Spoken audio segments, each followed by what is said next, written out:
is like 3 weeks away. We're going to be there. I know, in Dallas. Special Saturday show.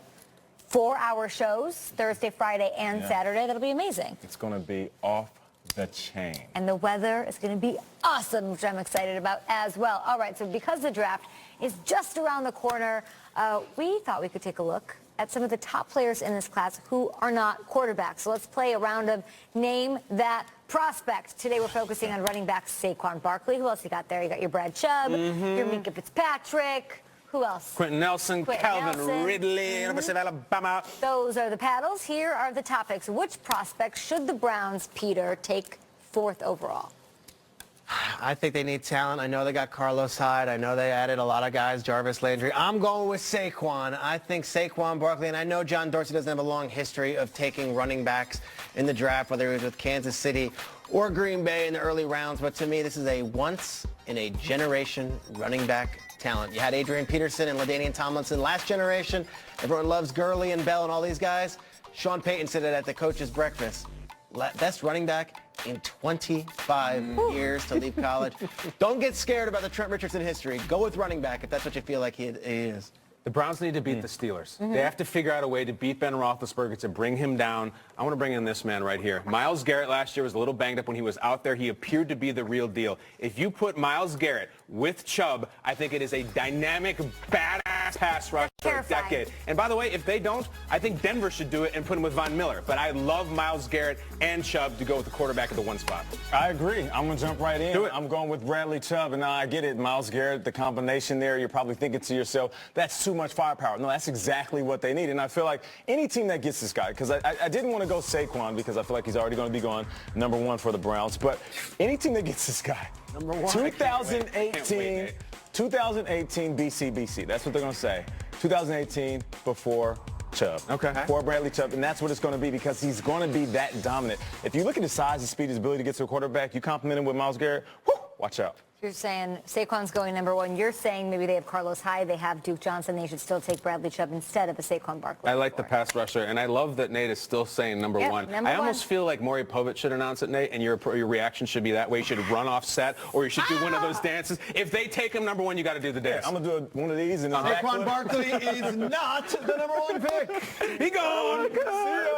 I'm just glad you two are back to being friends after that brutal shellacking that happened up there. It's a love-hate relationship. Okay. I let him tackle me because I was winning the game and I wanted to run the clock. Which prospect is the most slept on of the ones you have paddles for, guys? Who's the most slept on? Need some love. Calvin, my favorite name in the world, the name of my son. Do you know, okay, that there's no good wide receivers in this draft? Very, very weak wide receiver crop. I hear Don't that. draft. Just like there were no quarterbacks last year, and then all of a sudden they're flying off the board, and people are moving up to get him. Calvin Ridley is a phenomenal player. He's played in the biggest stages by far. There's receivers after him, but Ridley, there's some sort of scarlet letter on wide receivers this year. It's nonsense. They'll go, and they'll go early. I'm going with the guy that I've been told is a Hall of Fame player, and that is not hyperbole. Actual guys I trust are like, Quentin Nelson, the offensive guard from Notre Dame. He might not go 1st overall, but he will be the best player in this draft. And to me, if you're a team that has confidence in your coach and your general manager that they're not going to fire him if they don't get the big splash, take the best player available. If you're a team like the Giants at #2 and you watch Eli Manning on his back every single Sunday, maybe you want to protect him up the middle.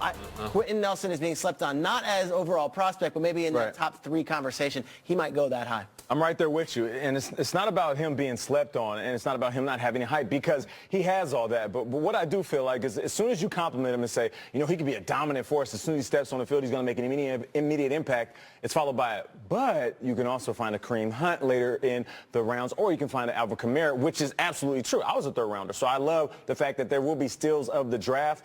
But I want you to think about Ezekiel Elliott. I want you to think about Todd Gurley and the type of impact and how they are anchoring their team. This is that guy. I don't care if he's a rookie. He can anchor any offense. So that's the hype I want him to have. And when you see him on the field, people are going to nod their head and be like, oh, so that's what Nate was talking about. Oh, he's a franchise back that's going to be there for 10 years. He's of that cloth. The Adrian Peterson, the Todd Gurley, Ezekiel Elliott, David Johnson. You he's that type of guy. Sleeping on him, though? I feel like That's the popular opinion on it. I feel like people are sleeping on him because as soon as they say he's great, but Yeah. you can wait to find a running back. Okay. Yeah. That's what most people say. I've said it. Even Nate saying the names Todd Gurley and David, I think that's kind of sleeping on Saquon. They're talking about Saquon in a different level than Fournette, McCaffrey, The only Gurley. guy is Adrian Peterson. Adrian Peterson and LaDainian Tomlinson are the names I'm hearing. Right.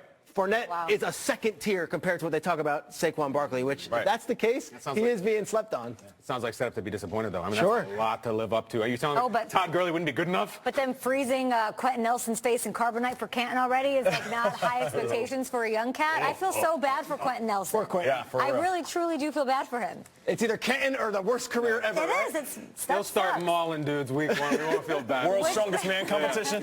Which prospect will be the 2018 Juju Smith-Schuster? Oh. And what's that mean? Personality?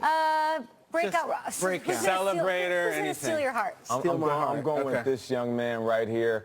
Just looking at Minkah Fitzpatrick, he has the look, he got the hair, and he got that swag about him. There's something about a guy when he starts talking and he realizes, you know what, I can play multiple positions. And I don't think people really understand that majority. Let's just say 99% of the guys that go into the league, they play one position. This guy can do a few different things. We were talking the other day and we said, Tyrann Mathieu, hybrid player. He is that guy. So not to mention, he get his hands on some balls. You remember when Tyrann Mathieu was touching all these rocks in college? We're saying, can't wait for him to do punt return. We can't wait for him to get interception. Once he gets the ball in his hand and start making plays, he's going to steal our hearts.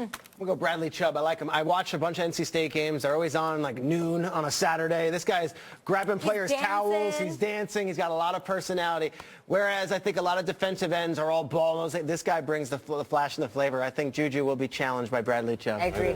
I'm going off the board. I'm just going back to my guy again. I don't care. I don't have a popsicle for Darius Geis. He's going to be the guy. Let me tell you why. From start to finish, okay? Very compelling backstory. Yes. He rescues a woman on the side of the road and films the whole thing. He's the guy at the combine who says, I was asked some very inappropriate and unusual questions. Plays a lot of Fortnite. He's young. He's video games. And by the way, you need just a little bit of nasty, a little bit of to it. I mean, remember what Juju did to Vontaze Burfict? A little bit of that. Yeah. Somebody tweeted at Darius Geis about this Rashad Penny from San Diego State. Says, oh, he's great. He's had more 200-yard games. He goes right back. That's cute. Fun fact, I have the most 250 yards in SEC history with the little emoji. He has the nasty. He has the funny. He has completely across the board, all of it. Superstar next year. sickest. The sickest. He got the handle. Most important question between Bradley Chubb, Calvin Ridley, Saquon Barkley, Minkah Fitzpatrick, and Quentin Nelson. Whose draft party do you guys want to be invited to the most? Okay. You know, in Alabama, pretty chill. Calvin really kind of got that Amari Cooper to him. But you know the food will be on point if you go to Quentin Nelson. Good point. Oh, I forgot about that. I don't know if I'm ready for that. I'm still trying to go vegan. It's an ongoing battle. I'm going to go with He's not vegan. Saquon. He's trying to go vegan. I'm trying to go vegan.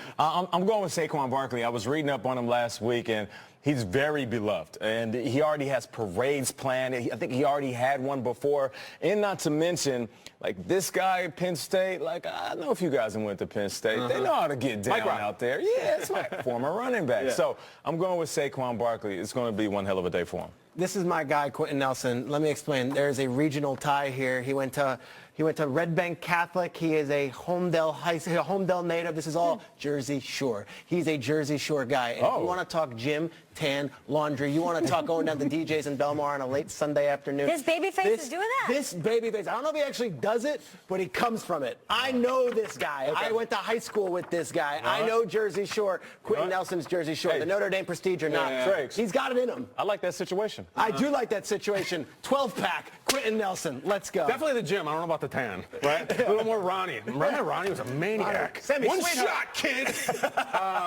I'm just going to go with this guy because I'm going to go back to it. I know Burleson's going to be at this party. Yeah. And when Saquon goes number one, Nate's going to start drinking. And when Saquon doesn't, Nate's going to start drinking. So I just want to see That's Nate's true. reaction to the Saquon party. Party either way. Who's holding the baby? The Either way, newborn he's either way. about to have. Oh, good question. Nate's great with babies. Oh, there you go. You hold the baby, we'll party. Of course. Hey, you can not Sounds eat vegan. good. We'll be back after this. Trying to Aaron be Donald's vegan. video training knives went viral. I've got other trend-setting things going on that you need to know.